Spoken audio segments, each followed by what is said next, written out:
দীর্ঘ ৩ বছরেও নিরসন হয়নি ইউক্রেন রাশিয়া সংকট। কিয়েভে ধারাবাহিকভাবেই চলছে মস্কো সেনাদের আগ্রাসন।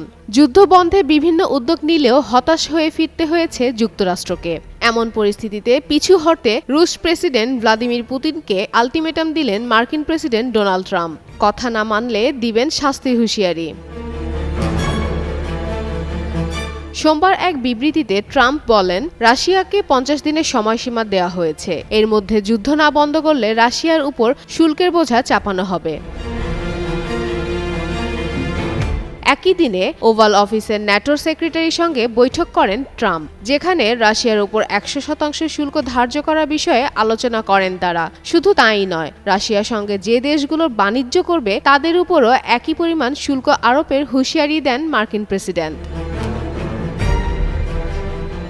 একই সাথে তিনি জানান, ইউক্রেনকে দ্রুত প্যাট্রিয়ট মিসাইল দেওয়া হবে। ট্রাম্পের এই বক্তব্যের পর ধন্যবাদ জ্ঞাপন করেন ইউক্রেনের প্রেসিডেন্ট ভলোদিমির জেলেনস্কি।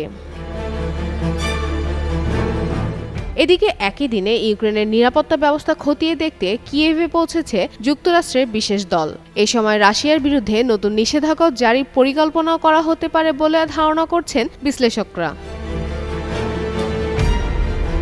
উল্লেখ্য, প্রথমবার প্রেসিডেন্ট হওয়ার পর পুতিনের সাথে ভালোই বন্ধুত্ব গড়ে উঠেছিল ট্রাম্পের। দ্বিতীয়বার প্রেসিডেন্ট হওয়ার পরও সেই সম্পর্ক ছিল বেশ মধুর। তবে গত কয়েক সপ্তাহ ধরে বন্ধুত্বে দেখা দিয়েছে ফাটল। ট্রাম্পের শুল্ক আরোপের কারণে তাদের দূরত্ব আরও বাড়বে বলে ধারণা বিশ্লেষকদের।